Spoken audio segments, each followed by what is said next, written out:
अस्सलाम वालेकुम। निकल। वैसे मैं अपने घर के रूम में रिकॉर्डिंग कर रहा हूँ तो हवा बहुत ज्यादा तेज चल रही है, तो हो सकता है कि आपको खिड़की के खड़कने की आवाज आए, इसलिए आप थोड़ा सा नजरअंदाज कर लेना। तो खैर हम अपनी वीडियो शुरू करते हैं। निकल को किसी जमाने में डेविल्स कॉपर भी कहा गया था। अब वो क्यों, तो उसके लिए हमें इसकी डिस्कवरी समझनी होगी। तो भाई देखो, 15वीं सदी की बात है कि एक जर्मन माइनर, माइनर का मतलब ये है, हम उसको कहते हैं ऐसे लोग जो पहाड़ों में या जो कान वगैरह होती है ना, वहां पर खुदाई करते हैं और पत्थरों को निकालते हैं खास किस्म के, इनको हम माइनर्स कहते हैं। तो खैर एक जर्मन माइनर जब खुदाई कर रहा था तो उसको एक पत्थर मिला था जिसको बोला जाता है निकोलाइट। अब ये देखने में ऐसा लगता था जैसा कि कॉपर हो, तो उसने सोचा कि शायद इसमें से मैं कॉपर को एक्सट्रैक्ट मतलब निकाल पाऊंगा। पर जब उसने उसमें से कॉपर निकालने की कोशिश की तो उसमें से कॉपर निकला ही नहीं था, क्योंकि उस पत्थर में निकल था। पर क्योंकि उसमें से कॉपर नहीं वो निकाल पाया, तो जाहिर है ना, एक इंसान फ्रस्ट्रेट हो जाता है, मतलब चिढ़ जाता है या गुस्सा आ जाता है। तो उस जर्मन माइनर ने उस पत्थर को कह दिया कॉपर निकल। अब ये कॉपर निकल एक जर्मन जबान का वर्ड है और इसका मतलब होता है कॉपर गॉबलिन या फिर डेविल्स कॉपर। दोनों का मतलब एक ही है, शैतान का कॉपर या फिर शैतान का पत्थर। ये बात तो यहीं पर खत्म होगी। पर फिर अगर बात की जाए 1751 की, तो एक स्वीडिश केमिस्ट जिनका नाम था एक्सल फ्रेडरिक क्रोनस्टेड, अब ये भी वही काम कर रहे थे, मतलब माइनिंग कर रहे थे और पत्थर निकाल रहे थे। तो इनको भी वही पत्थर निकोलाइट मिला, पर उन्होंने कामयाबी के साथ इसमें से निकल को एक्सट्रैक्ट कर लिया था, मतलब निकोलाइट पत्थर में से निकल को निकाल लिया था। और फिर 1754 आते आते इस मटेरियल को नाम दे दिया गया निकल का। तो इस तरीके से इस निकल की डिस्कवरी हुई थी निकोलाइट में से। तो अब आप जान गए होंगे कि इसको पहले डेविल्स कॉपर क्यों कहा गया था। खैर अब यहाँ पर अगर हम बात करें निकोलाइट की, तो ये क्या चीज होती है, तो मैं आपको मोटा मोटा बता देता हूँ। ये आप स्क्रीन पर देख रहे हो, ये निकोलाइट असल में एक मिनरल है, या हम यूं भी कह सकते हैं आसान तरीके से कि एक पत्थर है जिसमें 44% निकल होता है और 56% इसमें आर्सेनिक होता है। इसके अलावा कुछ और इम्प्योरिटीज भी होती हैं, जैसा कि कोबाल्ट, सल्फर या फिर आयरन वगैरह। तो इसमें से निकल को एक्सट्रैक्ट किया जा सकता है, मतलब निकाला जा सकता है। अगर हम केमिस्ट्री में बात करें या केमिकली बात करें, तो निकल को रिप्रेजेंट किया जाता है Ni से। इसका एटॉमिक नंबर होता है 28, इसका एटॉमिक वेट होता है 58.69। और अगर इसके मेल्टिंग पॉइंट की बात की जाए, मतलब अगर इसको पिघलाना हो, तो हमें 1455 डिग्री सेल्सियस टेम्परेचर चाहिए, और अगर हमने इसको बॉयल करना हो तो फिर हमें टेम्परेचर चाहिए 2913 डिग्री सेल्सियस। तो तब कहीं जाकर हम इसको बॉयल कर सकते हैं निकल को। अब हम जरा निकल की अपीयरेंस भी जान लेते हैं। तो इसकी अपीयरेंस अगर देखी जाए तो ये बिल्कुल सिल्वर वाइट कलर में होती है। ये चमकीला सा होता है, मतलब शाइन करता है, चमकता है,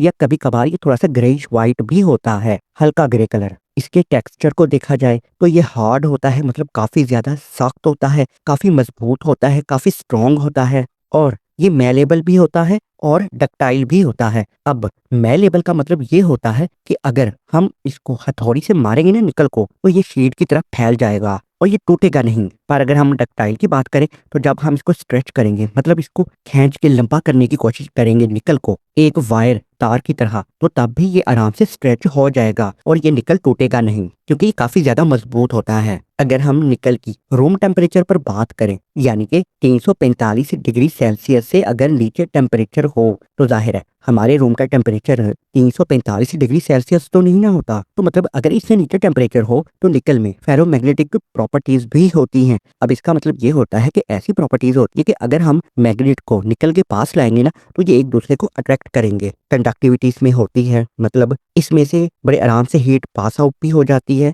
और इलेक्ट्रिसिटी भी इसमें से गुजर सकती है, यानी कि करंट। निकल हाईली क्रोशन भी होता है। इसका मतलब अगर मैं आसान तरीके से बात करूं, तो हम किसी भी चीज में अगर निकल का इस्तेमाल करते हैं तो ये निकल काफी पायदार होता है, काफी स्टेबल होता है। अगर इसके ऊपर जैसा होता है ना, कोई केमिकल रिएक्शन हो तो वो जल्दी असर नहीं करेगा, कोई हवा का दबाव ज्यादा असर नहीं करता, कोई पानी का प्रेशर वगैरह इस पर ज्यादा असर नहीं करता। ये अपने आप को संभाले रखता है निकल, तो वो इसीलिए क्योंकि ये काफी मजबूत माना जाता है। अब निकल को हमने निकोलाइट में से तो एक्सट्रैक्ट किया था, निकोलाइट में से तो निकाला जाता है, पर इसके अलावा ये हमारे इर्द गिर्द भी निकल पाया जाता है, पर ये बिल्कुल ट्रेस अमाउंट होती है। ट्रेस का मतलब ये होता है बहुत ही कम मिकदार, यानी कि ना होने के बराबर, पर होता है जरूर। मिसाल के तौर पर ये हमारी आम हवा जो हम सांस लेते हैं इसमें भी इसकी ट्रेस अमाउंट पाई जाती है निकल की। पीने वाले पानी में भी निकल की ट्रेस अमाउंट पाई जाती है। और इसके अलावा हमारी अर्थ क्रस्ट की लेयर में मतलब हमारी जमीन की तहें होती है ना, तो इन लेयर्स में भी निकल पाया जाता है।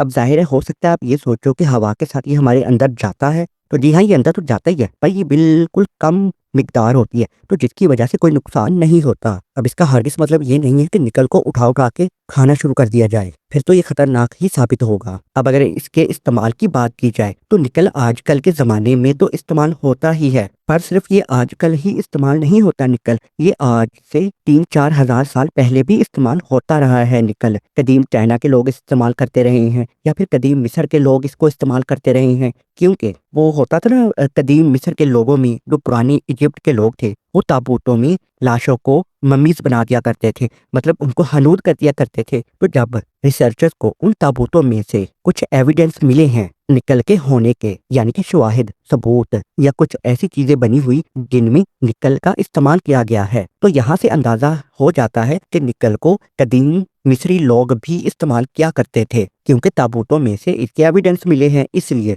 अब यहाँ पर एक और ख़ास बात, हमारी बॉडी में भी निकल पाया जाता है तकरीबन 1 mg यानी कि 1 मिलीग्राम। वैसे अगर हम बायोलॉजिकली बात करें तो इसको हम बोलते हैं माइक्रो न्यूट्रेंट्स। फिलहाल के लिए आप इतना ही समझ लो कि हमारी बॉडी में निकल होता है, तो ये कम मिकदार होती है। वैसे अगर ये हमारी बॉडी में निकल पाया जाता है तो फिर इसका ज़ाहिर कोई ना कोई तो फ़ायदा भी होगा ना। तो जी हाँ, ये हार्मोन रेगुलेशन करता है, मतलब जो हमारे अंदर कोई केमिकल्स वगैरह होते हैं या केमिकल रिएक्शन होते हैं उनको बेहतर बनाता है, सेलुलर स्टेबिलिटी को बेहतर बनाता है, मतलब सेल्स जो हमारे खुलिये होते हैं उनकी हेल्थ को अच्छा रखता है, आयरन एब्जॉर्प्शन करता है, हड्डियों के लिए फ़ायदेमंद होता है। तो इस तरीके से निकल का हमें फ़ायदा होता है। पर अगर हम बात करें इस निकल की कमी हो हमारी बॉडी में तो फिर क्या क्या हो सकता है। इससे मेमोरी लॉस भी हो सकता है, थकावट हो सकती है, दिल की धड़कन इरेगुलर हो सकती है, मतलब कम ज़्यादा दिल का धड़कना हो सकता है, हमारे मुंह में जो जायका होता है खानों का उसमें कमी हो सकती है, हमारे पट्ठों में मसला हो सकता है, पर हमारी नज़र भी कमज़ोर हो सकती है। इसके अलावा ऑस्टियोपोरोसिस होने के चांसेस भी हो सकते हैं ज़्यादा, यानी कि हड्डियों का तोड़फोड़, और इसके अलावा आयरन एब्जॉर्प्शन भी कम होगी हमारी बॉडी में। पर जाहिर है इन चीज़ों का हमें तो नहीं पता चलेगा, ये सिर्फ एक डॉक्टर ही बता सकता है। तो इस तरीके से अगर हमारी बॉडी में निकल की डेफिशिएंसी हो, मतलब कम हो, तो हमें कुछ मसले मसाइल हो सकते हैं। अगर ये हमारी बॉडी में निकल पाया जाता है तो ये कहीं से तो आता होगा ना, खाने पीने वाली चीज़ों में। तो जी हाँ, अगर हम डाइट की बात करें तो ये लेग्यूम्स में होता है, जैसा कि वो मटर वगैरह होते हैं ना सब्ज रंग के, वो मूंगफली, सोयाबीन वगैरह या फिर ग्रीन बीन्स। इसके अलावा छोले वगैरह में भी, वीट गंदुम में भी हो सकता है, ब्राउन राइस में भी हो सकता है, इसके अलावा एलमॉन्ड्स में हो सकता है, सनफ्लावर सीड्स में निकल पाया जाता है, पंपकिन सीड्स में भी निकल पाया जाता है, कोकोआ बीज में भी निकल पाया जाता है। कुछ फ्रूट्स भी होते हैं जैसा कि फिग्स, रेस्पबेरीज, चेरीज, पाइनएप्पल और कीवी फ्रूट, इनमें भी निकल की मौजूदगी होती है। सब्जियों की बात की जाए तो स्पिंच मतलब पालक, गोभी वगैरह में पाया जाता है, प्याज में निकल पाया जाता है, टोमेटोस में निकल पाया जाता है, या फिर सी फूड में भी निकल पाया जाता है, ब्लैक टी में निकल होता है, थोड़ा बहुत ग्रीन टी में होता है, और इसके अलावा लिकोराइस में भी निकल होता है। पर ये जितनी भी मैंने आपको खाने पीने वाली चीजें बताई हैं इन सब में निकल की ट्रेस अमाउंट होती है। ट्रेस अमाउंट का मतलब मैं आपको पहले भी बता चुका हूँ कि बहुत ही कम मिकदार होती है, ना होने के बराबर, पर होती है, इसीलिए तो ये हमारी बॉडी के अंदर जाता है। और फिर जाहिर है अगर एक मिकदार तक ये हमारी बॉडी में होता है तो इसका हमें फायदा ही होता है। अब निकल के अगर हम बाकी इस्तेमालात की बात करें तो जी हाँ, ये स्टेनलेस स्टील जितना भी होता है स्टील, इसमें निकल का इस्तेमाल होता है ताकि ये स्टील को और मजबूत और शाइन बनाए। इसके अलावा रिचार्जेबल बैटरीज, इनमें भी निकल होता है।